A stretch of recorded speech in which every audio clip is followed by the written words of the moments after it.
இயேசுவே உமக்கு நன்றி. இந்த நாளையும் உமக்கு அர்ப்பணிக்கின்றேன். என்னை கருவியாக பயன்படுத்தும். பரிசுத்த ஆவியே என்னுள் வாரும். என் நாவில் வார்த்தையாய் இருந்து என்னை வழிநடத்தும். அன்னை மரியே எங்களுக்காக வேண்டிக் கொள்ளும். ஆமேன். அன்பான என் உறவுகளே, இன்று நாம் மத்தேயு நற்செய்தி அதிகாரம் 2 இறைவார்த்தைகள் 1 முதல் 12 வரை ஞானிகளின் வருகையை வாசிக்கின்றோம். தேவனுடைய வார்த்தை நம் மனதை மாற்றட்டும். ஆண்டவர் நம் இதயத்தில் பேசட்டும். ஏரோது அரசன் காலத்தில் யூதேயாவில் உள்ள பெத்லகேமில் இயேசு பிறந்தார்.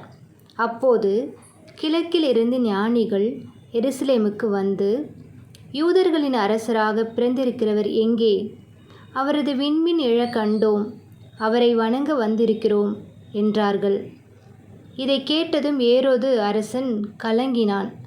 அவனோடு எருசலேம் முழுவதும் கலங்கிற்று. அவன் எல்லா தலைமை குருக்களையும் மக்களிடையே இருந்து மறைநூல் அறிஞர்களையும் ஒன்று கூட்டி, மெசியா எங்கே பிறப்பார் என்று அவர்களிடம் விசாரித்தான். அவர்கள் அவனிடம், யூதாவில் உள்ள பெத்லகேமில் அவர் பிறக்க வேண்டும். ஏனெனில் யூத நாட்டு பெத்லகேமே, யூதாவின் ஆட்சி மையங்களில் நீ சிறியதே இல்லை. ஏனெனில் என் மக்களாகிய இஸ்ரேலை ஆயிரென ஆள்பவர் ஒருவர் உன்னிலிருந்தே தோன்றுவார் என்று இறைவாக்கினர் எழுதியுள்ளார் என்றார்கள். பின்பு ஏரோது யாருக்கும் தெரியாமல் ஞானிகளை அழைத்து கொண்டு போய் விண்மீன் தோன்றிய காலத்தை பற்றி விசாரித்து உறுதி செய்து கொண்டான். மேலும் அவர்களிடம், நீங்கள் சென்று குழந்தையை குறித்து திட்டவட்டமாய் கேட்டு எனக்கு அறிவியுங்கள். அப்பொழுது நானும் சென்று அக்குழந்தையை வணங்குவேன் என்று கூறி அவர்களை பெத்லகேமுக்கு அனுப்பி வைத்தான். அரசன் சொன்னதை கேட்டு அவர்கள் புறப்பட்டு போனார்கள்.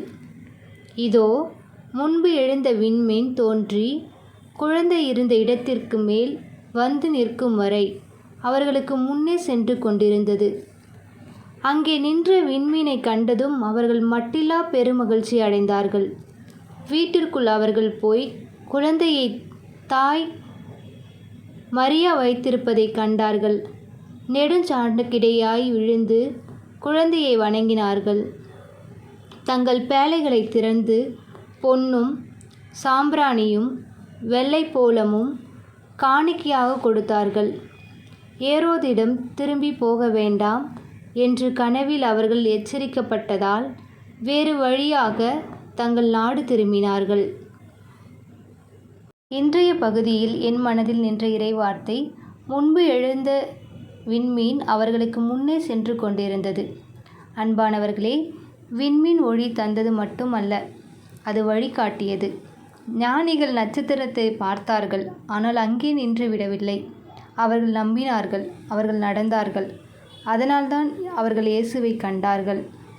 நம் வாழ்விலும் சில நேரங்களில் அது தெளிவான ஒளியாக தெரியலாம், சில நேரங்களில் அது அமைதியான வழிகாட்டுதலாக தெரியலாம். அவர் காட்டும் ஒளியை நாம் கவனிக்கின்றோமா? அதை பின்தொடர தயாராக இருக்கிறோமா? அல்லது காரணங்களை தேடுகிறோமா என்று சிந்தித்து பார்ப்போம். ஆண்டவர் நம் வாழ்விலும் விண்மீன் வழி காட்டும், ஆனால் நடக்க வேண்டியது நாமே.